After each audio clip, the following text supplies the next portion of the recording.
Amados irmãos e irmãs, estamos nos aproximando da ascensão de Jesus Cristo e da vinda do Espírito Santo, que é a festa de Pentecostes.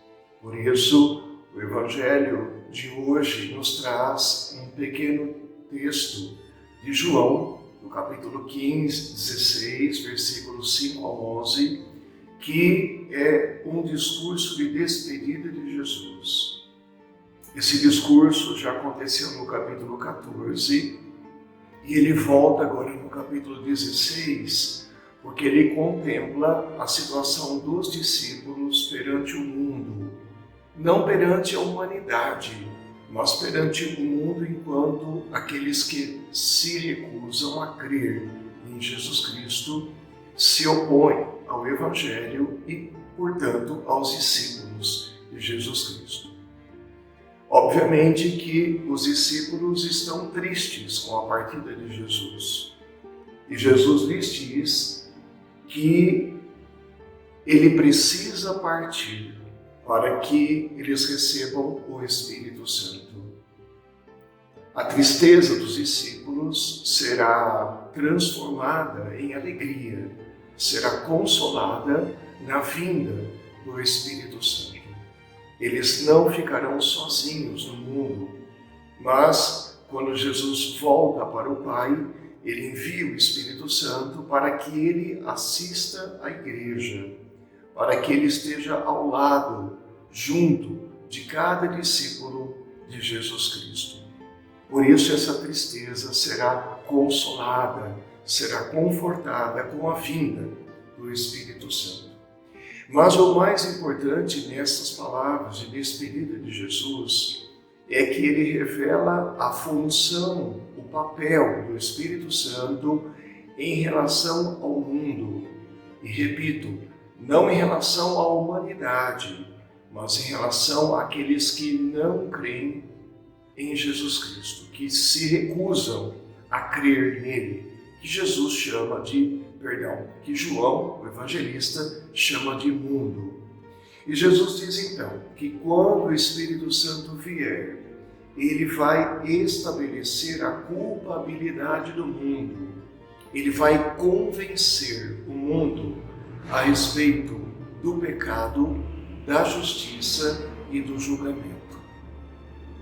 Primeiro papel do Espírito Santo: convencer o mundo a respeito do pecado. Claro que no âmbito particular, isso significa que eu preciso da luz do Espírito Santo para enxergar o meu erro, para me convencer do meu pecado e assim buscar a minha mudança, a minha conversão. No caso do mundo incrédulo, o Espírito Santo vai convencer este mundo da sua absoluta loucura ao recusar a salvação em Jesus Cristo.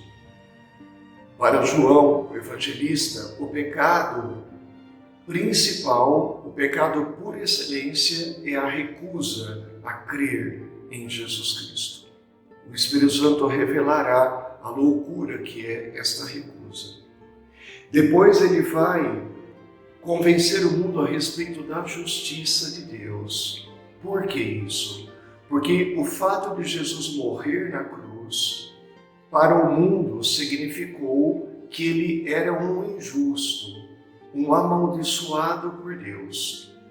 No entanto, o Pai, ao ressuscitar o seu Filho e a acolher o seu Filho na sua glória, colocá-lo à sua direita na ascensão, isto significa que o Pai justifica o Filho. O Pai acolhe tudo o que o Filho disse, tudo o que o Filho fez pela salvação do mundo e diz o seu amém. Portanto, se o Pai justifica o Filho pela ressurreição e pela sua elevação à sua direita no céu, isso significa que o mundo perde este falso argumento de acusar Jesus de injusto ou de amaldiçoado. O Filho está justificado à direita do Pai. E o terceiro papel do Espírito Santo é convencer o mundo a respeito do julgamento. No caso aqui, o julgamento do príncipe deste mundo. Se, aos olhos humanos, ver o Cristo crucificado significa que o mal o venceu, que o mal o derrotou na morte, exatamente Jesus morre na cruz para derrotar o mal.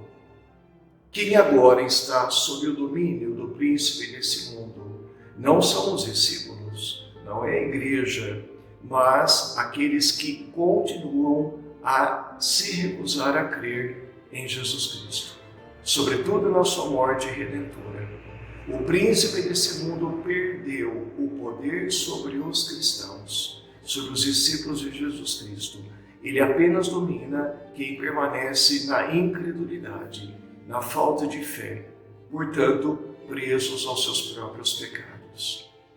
Que nós acolhamos esta promessa do envio do Espírito Santo, que nós nos preparemos para a festa de Pentecostes, que nós nos deixemos guiar e conduzir por esse Espírito e que Ele nos ajude a nos manter nesta alegria da presença interna de Jesus Cristo em nós, por meio do Espírito Santo. Que nós o celebremos como o justo e que nós nos mantenhamos fora do domínio do maligno e sim na graça daquele que venceu o mundo, venceu o mal. Deus te abençoe e te guarde na graça do Espírito Santo.